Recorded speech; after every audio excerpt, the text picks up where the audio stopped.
Sveiki. Šiandieną pas mus yra kovo 28 diena, 26 metų. Ir Facebookas man netyčia šiandieną bevažinėjant, būnant viename miestelėje, tiesiog išmetė vieną video, kuris man pasirodė įdomus. Ir aš pasižiūrėjau ir radau vieną tokį įdomų pilietį, vardu Edvinas, kurio aš nepažįstu, pirmą kartą matau. Bet kas yra įdomaus? Pasižiūrėjau, kad YouTube kanalą turi ir pradėjau žiūrėti, ką jis tenais deda. Sudomino ir pavadinimą radau, ar galima prarasti išgelbėjimą. Vienu žodžiu. Paklausom, ką jisai šneka. Ir tada bus viskas aiškiau ir gražiau. Tiesiog paklausom. Tai vienas iš Pauliaus laiškų, laiškas romiečiams, 10 skyrius, 9-10 eilutė, kad jei savo burna išpažinsi viešpatį Jėzų ir tikėsi savo širdyje, jog Dievas jį prikėlė iš numirusiųjų, būsi išgelbėtas. Nes širdimi žmogus tiki teisumui, o išpažinimas burna atliekamas išgelbėjimui. Toliau Pauliaus laiškas Galatams, 2 skyrius, 16 eilutė.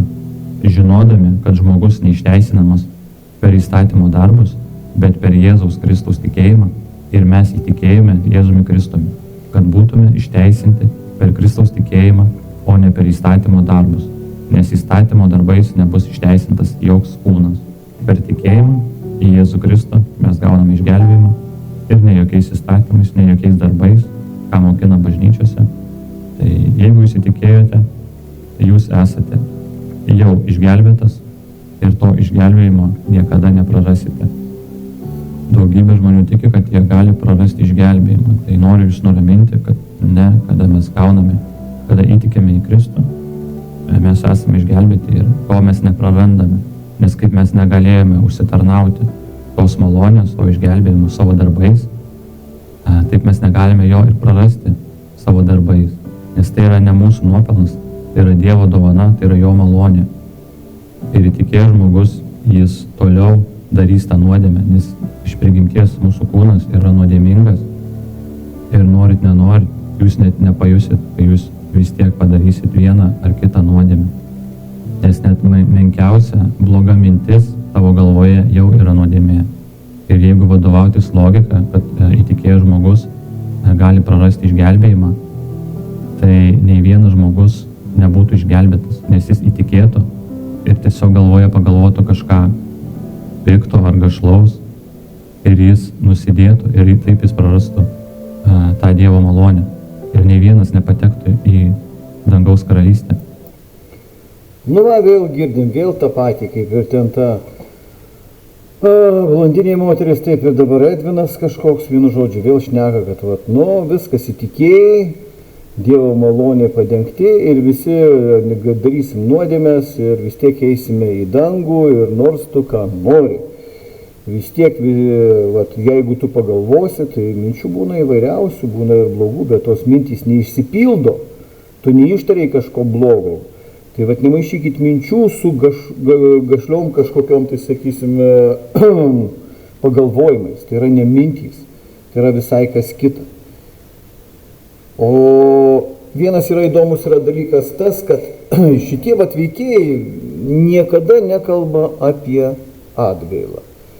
Jie kalba, kad ir ateities būtent nuodėmės visos atleistos ir taip toliau.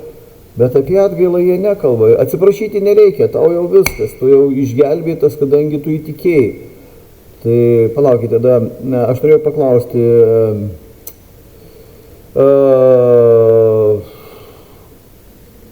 Safira ir jos vyras, vardas vėl nušoko, vienu žodžiu žinau. Tai jie buvo įtikėję ar ne? Pauzę padarau, mąstykit. Nu, tai aišku, kad jie buvo įtikėję, bet jie pamelavo šventai dvasiai ir kas jiems atsitiko? Ir jie buvo pražuvo. Ar tik tais kūnai pražuvo, o taip jau bus išgelbėti? Aš nesuprantu, kuo jie mąsto, kuriuo galu jie mąsto. Taip, Jėzus numirė už mūsų praeitas nuodėmes, už visas, kurias darė žmonės, sakysim, ir mirė, ir kurie, sakysim, taip toliau, jie buvo apvalyti, ne? Už mūsų nuodėmes, kurie, sakysim, ateityje gyvena irgi, sakysim, kol mes nepažinom Kristaus, mes darėm nuodėmes, kada mes pažinom, tos nuodėmės nusiplauna. Taip, bet nuodėmės, kurias mes darom Kristuje, palaukit, gyvendami Kristuje, toliau darom nuodėmės, kartais mes, sakysim, nusidedam, ne? Suklystam, gerai. Bet mes tam ir yra būtent atgaila, eiti pas Kristų ir sakyti, viešpatie atleisk, aš prisidirbau ir taip toliau. Ir tada tos nuodėmės vėl pereina ant kryžiaus. Bet jeigu mes to nedarom, jeigu mes dar geriau sąmoningai nusidedam, tai reiškia žinom, kad galima panaudoti, pavyzdžiui, Jėzaus Kristaus vardą tam, kad turėti pinigų, turėti šlovę, garbę ir taip toliau. Ir išnaudojam visą tai, tai tada mes irgi neprarandam išgelbėjimo, tada galima viešpaties vardą kaip skudą naudoti savo naudai. Ant kiek yra didelis absurdas visą tai kalbėti. Dabar iš čia atrodys pavyzdį, dabar matot, žmogelis tipo sin, nuodėmės, jūs, Jėzus ir taip toliau. Tai pasižiūrėkim, jis tą pavyzdį parodys ir logikos jokios nėra. Jiegi logiškai mąsto, aš irgi galiu pamastyti logiškai. Tai kad, pasižiūrim. Tai kokiu tikslu tada būtų Kristus atėjęs pas mus, kentėjo visus tuos skausmus, patyčias, išliejo kraują ant mūsų, tam, kad mes įtikėję vėl nusidėtume ir prarastume tą Dievo malonę. Jėzus atėjo tam, Edvinai, kad atpirktų mūsų buvusias tas visas nuodėmės ir kad mes daugiau nebenusidėtumėm, kaip ir pavyzdžiui Ananijas ir Safyra. Ne? Tai jie įtikėjo ir būtent prarado. Kada, pavyzdžiui, moteris svetimaujanti buvo pagauta ir ją ten norėjo apmėtyti akmenim, tai ką pasakė, sako, eik ir daugiau nenusidėk. Eik ir daugiau nenusidėk. Tai reiškia, tu supranti, kad yra blogai, tai reiškia, nenusidėk, daryk, gyvenk būtent viešpatie, gyvenk tiesoje, žinai. Yra pasakyta, jiem dar bus blogiau negu anksčiau, tie, kurie, sakysim, kūdikius apgaudinėja ir taip toliau, jiem dar bus blogiau negu anksčiau buvo. Tai kaip jie dabar? Dabar, pavyzdžiui, paimam šitą tesalonikiečiams, palauk, aš iš karto šiandieną skaičiau, tesalonikiečiams, efeziečiams, korintiečiams, romiečiams, tesalonikiečiams, 2 laiškas, 2 skyrius ir skaitom. Mes prašome jūs, broliai, dėl mūsų viešpaties Jėzaus Kristaus atėjimo ir dėl mūsų surinkimo pas jį. Nesiduokite taip greit nukreipimi nuo sveiko proto ir įbauginami ar dvasia, ar žodžiu, ar neva mūsų parašytų laiškų, esą Kristus diena jau atėjo. Tegul niekas niekaip jūsų neapgauna. Pirmiau turi ateiti atkritimas ir būti apreikštas nedorybės žmogus, pražūties sūnus, prieštarautojas, kuris išaukština save prieš visą, kas vadinama Dievu ir garbina. Ir pats sėdasi kaip Dievas Dievo šventykloje, rodinamas save esą Dievu. Ar neprisimenate, jog aš tai jums sakiau, tebebūdamas tarp jūsų? Jūsgi žinote, kas dabar jį sulaiko, kad jis būtų apreikštas savo metu. Nedorybės paslaptis jau veikia, kol bus patrauktas tas, kas jį sulaiko. Tada pasirodys nedorėlis, kurį viešpats sunaikys savo burnos kreipimu ir nužudys savo atėjimo spindesiu. Ano nedorėlio atėjimą šėtonui veikiant lydės visokios jėgos ženklai ir netikri stebuklai. Ir visokie neteisumo, apgaulė žūstantiems. Kas tie žūstantys? Ne, iškyla klausimas. Tipo, gal netikintys kažkokie, neįtikėję? Ne, rašo, už tai, kad atsisakė mylėti tiesą, kuri būtų juos išgelbėjusi. Būtų išgelbėjusi. Atsisakė mylėti tiesą. Tai reiškia, jeigu atsisakyti galima tik to, ką tu jau turi arba ką tu pažinai. Tai reiškia, jie pažino tiesą, bet jie atsisakė. o ji būtų juos tiesa išgelbėjusi. Bet jie pasirinko vietoj tiesos turtus, šlovę, garbę ir jie nebus išgelbėti. Aiškiai yra pasakyta. Aiškiai pasakyta. Todėl Dievas jiems pasiūs stiprų paklydimą, kad jie tikėtų melu. Už tai, kad jie atsisakė tiesos. Jie patys atsisakė. Sąmoningai atsisakė. Kaip sako Žydams 6 ir 10 laiškus. Todėl ir būtų nuteisti visi, kurie netikėjo tiesą, bet pamėgo neteisybę. Netikėjo, reiškia, jie žinojo tiesą, jie suprato, bet netikėjo. Mes jaučiame pareigą visada dėkoti Dievui už jūs viešpaties mylimi broliai, kad Dievas jūs nuo pradžios išsirinko išgelbėjimui per dvasios pašventinimą ir tikėjimą tiesa. Tai va dar kartą visiems kalvinistams, 13 eilutė, 2 Tesalonikiečiams 2. Mes jaučiame pareigą visada dėkoti Dievui už jūs viešpaties mylimi broliai, kad Dievas jūs nuo pradžios išsirinko išgelbėjimui per dvasios pašventimą ir tiesos tikėjimą.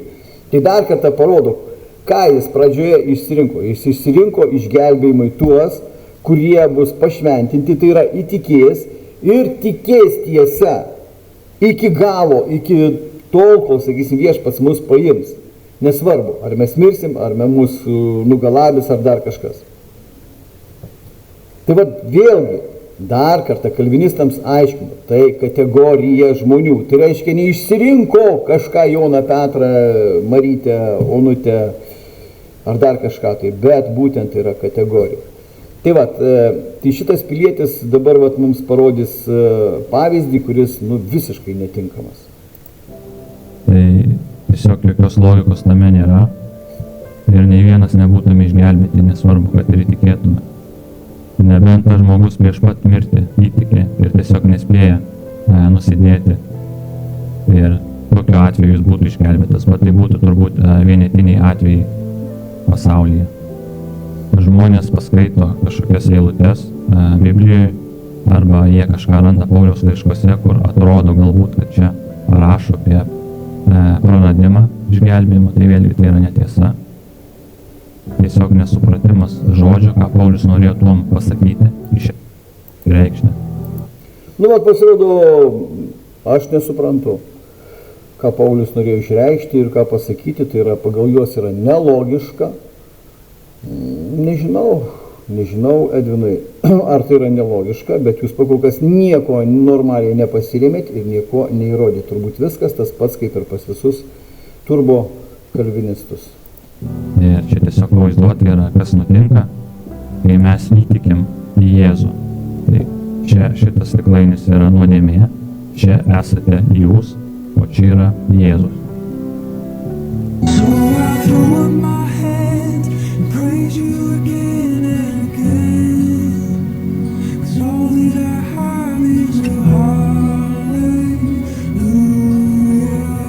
hallelujah. And I know it's not much, but I've nothing else fit for a king, except for a heart. Mes įtikėjome, gavome Dievo malonę ir buvome apvalyti, mūsų nuodėmės buvo atpirktos ir kas toliau bus, kai mes vėl nuodėmiausim.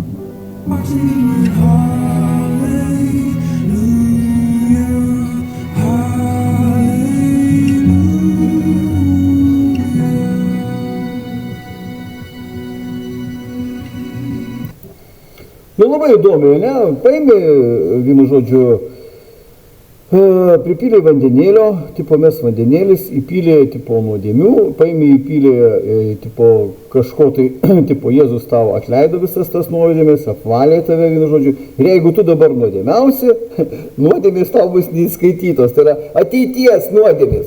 Tai reiškia, mes galim žudyti, daužyti, tada reiškia net ir savižudybė yra irgi tau atleista. Tai kam čia kankinti šitam gyvenime, pasidarai savo harakirį ir viskas, Edvinai, jokių problemų nesudaro. Kam čia kankintis? Kam visi tie skaitytas Biblijas, vienu žodžiu, žiūrėti į jas?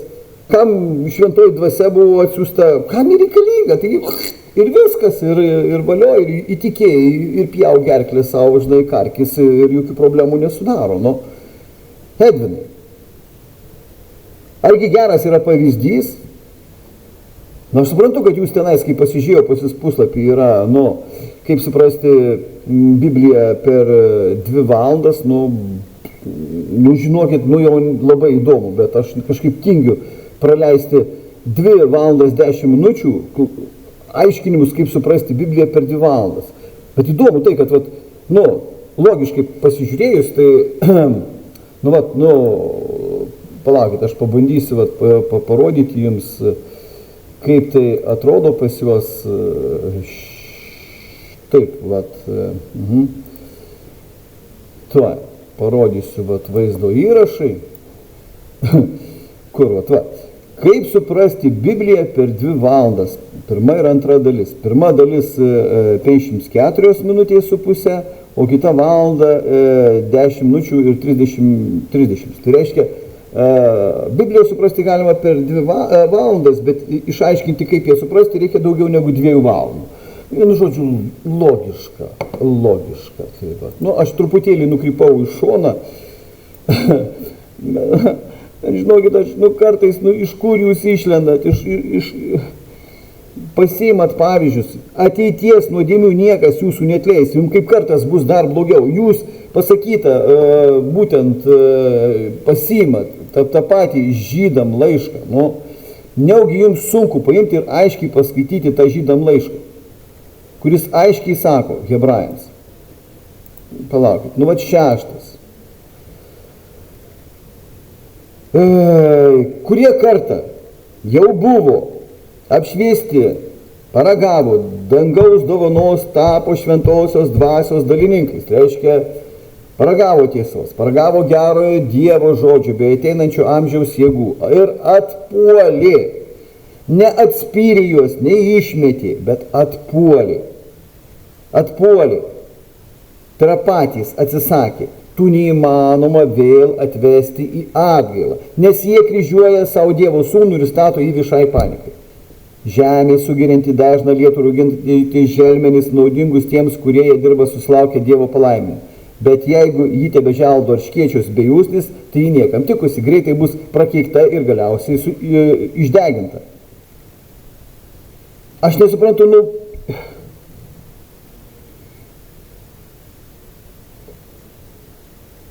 Gerai, pasižiūrim 10 skyrių hebrajams. Gal jis kažką kitą šneka? 26 eilutė. Jeigu pažinę tiesą, ne šiaip savo, sąmoningai, nusidedame, tai reiškia suprasdami, kad mes išduodame tiesą, tada nebelieka aukos už nuodėmes. Bet kažkoks baisus laukimas teismo ir liepsnojančio pykčio, kuris praris priešininkus. Tu tampi priešininku. Jei kas atmeta Senajam testamente Mozės įstatymą, tas be jokio pasigailėjimo turi mirti 2 ar 3 liudytojams paliudijus.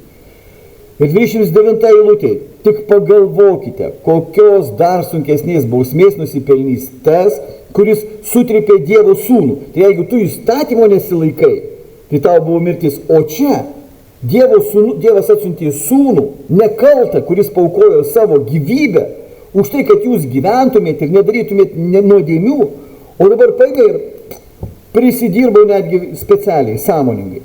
Ir nieko, viskas tvarkoja, viskas gerai iš to vietoj, viskas gerai. Bet čia sako, tik pagalvokit, kokios dar sunkesnės bausmės nusipelnys tas, kuris sutrėpė Dievo sūnų, nešventu palaikė sandoros kraują, kurio buvo pašventintas ir įžeidė malonės dvasią.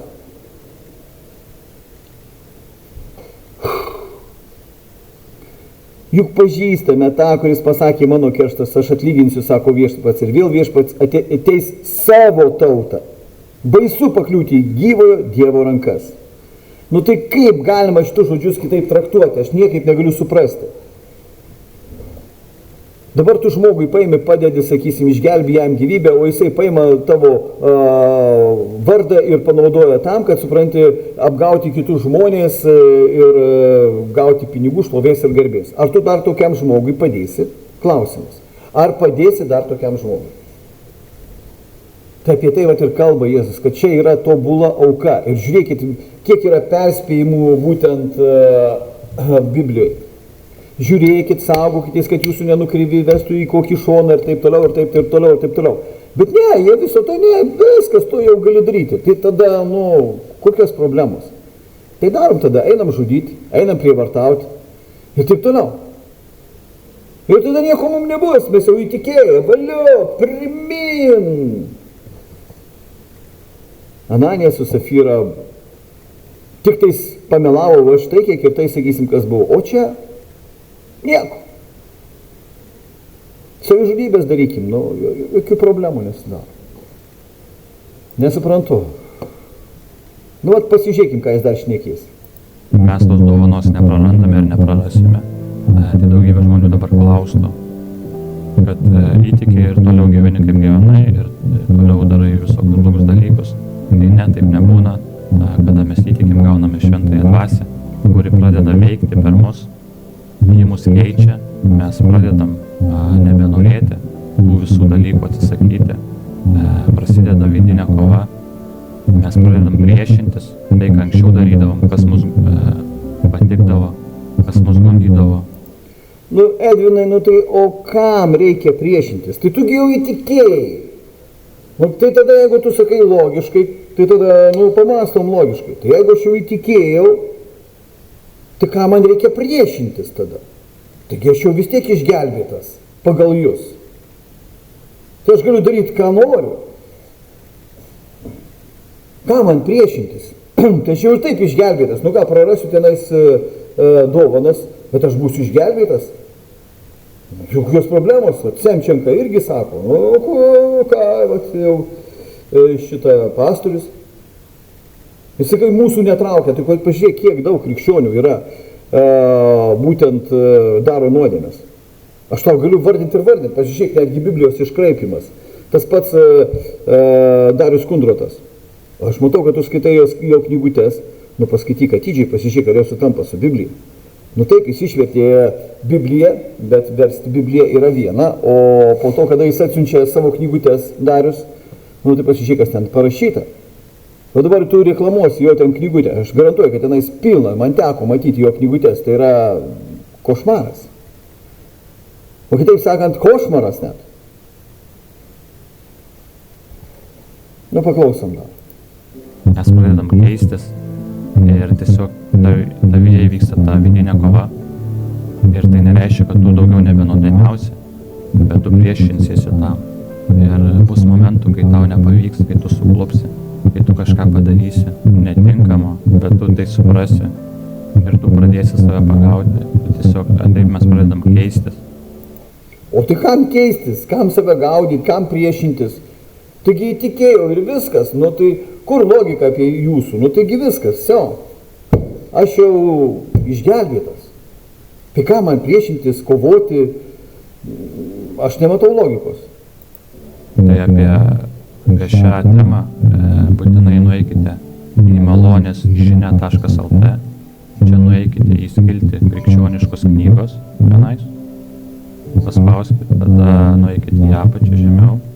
Ir susiraskite, ar galima prarasti išgelbėjimą. Čia galima paspausti ir tiesiog bus knygelė.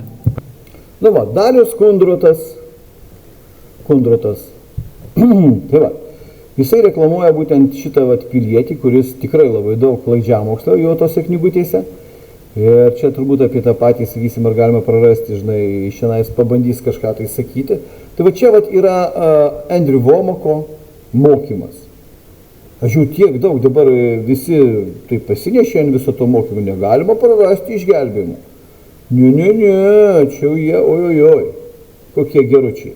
Čia dabar apie tą knygą šnekės, po to, ką čia dar pašnekės kažką kito, dabar aš neatsimenu, jis ten paskui kažkokį dirbtinį intelektą vertimą darys, tai dar pasiklausom, kas čia dar bus. Įtikėję buvote ir užatspauduoti tą šventą pažado.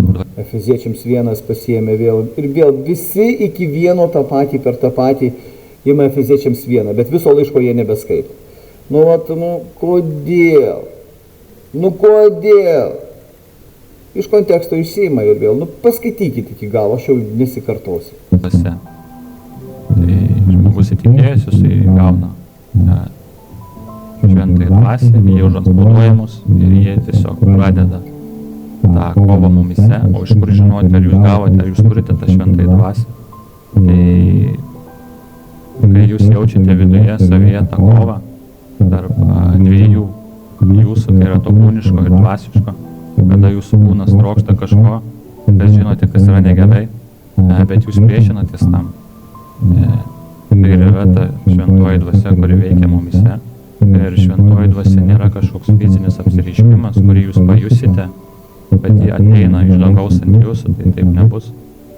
Mes ją galime tik pajusti dvasiškai. Kada Nebus taip, kad pajusite kaip iš dangaus, bet jūs ją pajusite dvasiškai. Ką reiškia dvasiškai, paaiškinkite Edvinai. mes prieštaraujame patys savo, pagauname save, kaip mes blogai elgiamės arba blogai nori kažką pagalvojame.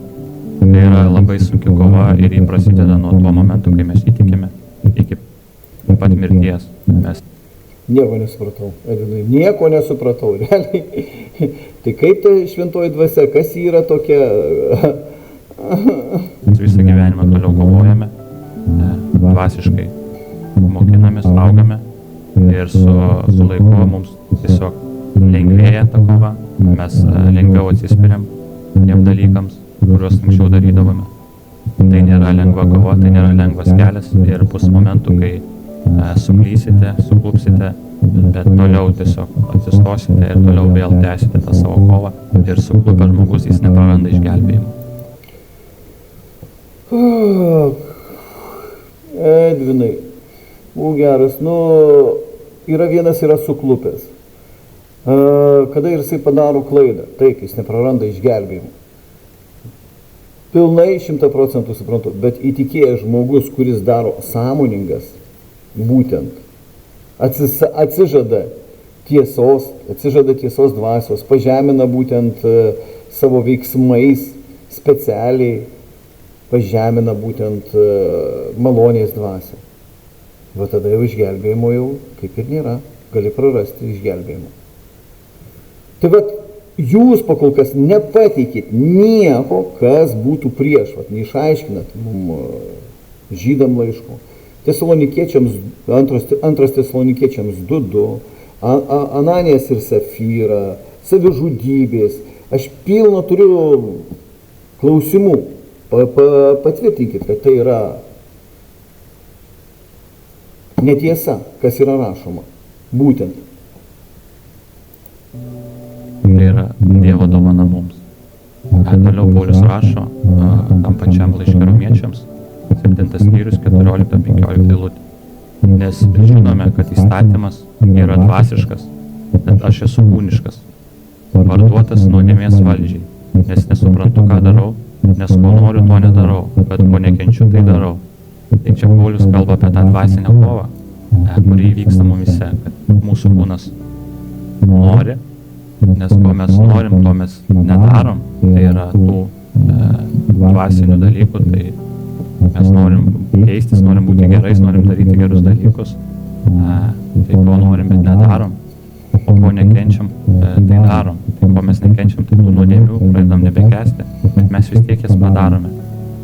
Vien iš įpročio jau būna tiesiog pripratęs žmogus, ar tai keiktis, išsprūsta tiesiog, tu net nepagalvoji, tau tiesiog išeina iš burnos ir tu tada pasakęs tą keiksmažodį tiesiog iš karto supranti, kad tu to net nenorėjai padaryti, bet tu padarėjai, tau tiesiog savaime taip išėjo.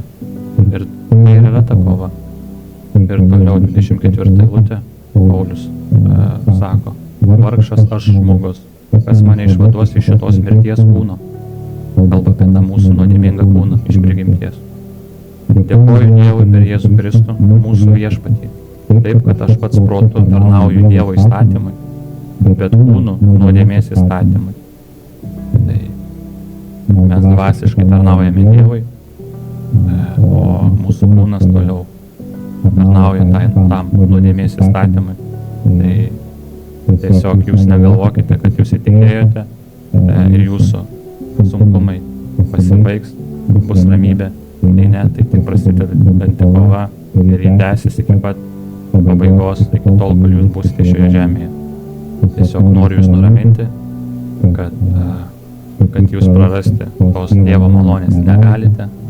Jūs, jeigu įtikėjote į Kristų, jūs esate jau išgelbėti ir tiesiog jūs fokusuokitės į save, į tą dvasinį save.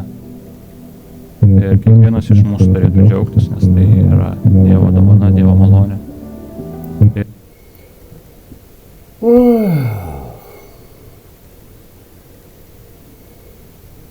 Nežinau. Kiek kartų galima kartoti visą tą patį per tą patį? Nežinau. Realiai.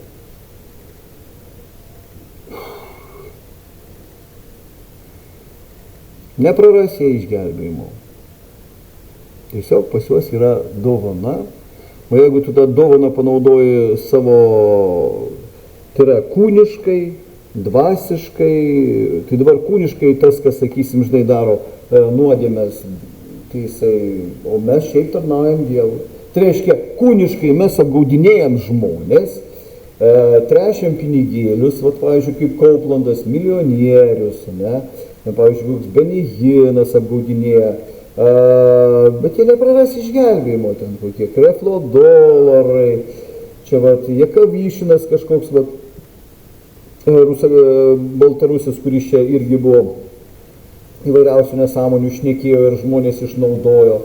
Ir būdė, ir sakė, jisai nemirtingas, pasirodo, jau dabar nėra jo gyvųjų tarpe. Labai gaila, aišku, kad žmogus šitaip elgėsi, bet. Tai palaukite, kaip jie nepraras išgelbėjimo? Ar jūs norite pasakyti, kad galbūt jie neįtikėję, ar kaip? Nu, pavyzdžiui, tu matai, pavyzdžiui, kokį nors kas, pavyzdžiui, Liudejanas, kas yra arčiausiai, ne? Tu pasiklausai jo, šneka, atrodo tiesą šneka, bet pasižiūrėkit, ką jisai daro. Pasižiūrėkit, pavyzdžiui, dabar yra tas Šapovalovas toksai irgi, wow, šneka kartais dabar čia va tokie trumpi video, tikrai visi teisingi, viskas atrodo gražu, gerai, bet o ką jisai daro? O ką jisai darė? Ar jis atgailavo ar atsiprašė? Kodėl visi šitie žmonės nekalba apie tai, kad jeigu tu prisidirbai, reikia atgailauti vėl? Taip, tu nusikeikiai, ten kažką padarėjai negerai ir man būna ir aš prisidirbu, bet aš iš karto bėgu pas Kristų, sakau, Viešpatie Dieve, atleisk man. Tai reiškia, ta, sakysim, iš visos širdies atgailauja ir ta nuodėmė nueina pas jį. Kodėl jie apie tai nešneka? Bet jeigu žmonės sąmoningai nusideda, tai Žydams 6, vat ką tik skaitėm, sako, jie jau nėra atgailos antram kartui. Ir aš tokių žmonių matęs ir pažįstu, kurie taip ir neatgailauja. Deja, bet jie neatgailauja. Jie išdavė tiesą. Buvo pažinę tiesą ir jie išdavė tiesą dėl naudos savo. Gali dar čia žiūrėti, iš šiandien ima kažkokį, tai šiandien, nežinau, kažkokias tai čia angliškos knygutės, kurie jisai čia šneka, po to kažkoks anglakalbis irgi tą patį, ką jisai dabar va šneka, šiandien dar. Bet tai yra, nematau prasmės, tai vienas per tą patį, tas pats per tą patį ir jie vis tiek visi išgelbėti, žinai, tai... Vienu žodžiu, aš uždaviau klausimus, į kuriuos, tegu jie man atsako. Su Safira Sonanijom, su savižudybėm, su žmogžudystėm, su dar kažko. Mano kūnas nori, žinai, vienu žodžiu, koks nors gėjus tada, ne? Dar vienas geras pavyzdys atėjo. Homoseksualas, supranti, kuris pasakyta, kad neis niekas į Dievo karalystę, bet aš įtikėjau. O vat įsitikėjau ir po to užsimanė patratinti ten vyras, sakysim, ten paprievartauti kokius nors kūdikius ir taip, bet įsitikėjęs. Tai mano kūnas nori. Dabar aš, pavyzdžiui, buvau, sakysim, lošėjas, ne? Aš eidavau į kazino, lošdavau, tai dabar, tai aš dabar jau įtikėjau, dabar galiu eiti į kazino, žinai, jokių problemų nesudaro. O kokios problemos, žinai? Kas ten buvo alkoholikas, dabar gali eiti prisigerti, kas narkomanas prisišniorinti, žinai, jisai nepraras išgelbėjimo. Jie taip ir sako. Iki kokio absurdo reikia, sakysim, dasigyventi, kad visą tai daryti. Kam tada Dievo baimė, kam perspėjimai visi šitie, kam Pauliaus perspėjimų šitiek daug. kur jie sako, tipo, jūs nesuprantat. Nesuprantu aš jų, vienu žodžiu. Kur jų logika, kokia pas juos logika, kaip jie pagal logiką, nežinau. Vienu žodžiu, šiandieną baigiu, tik tais tiek. Su Dievu ir saugokite šitų visų apgavikų, kalvinistų, kurių tiek daug žiūrų paskutiniu metu tempia visus į lengvesnį kelią, kad nėra lengvesnio kelio. Arba mes paklūstam viešpačiui, arba bus tikrai negerai. Su Dievu.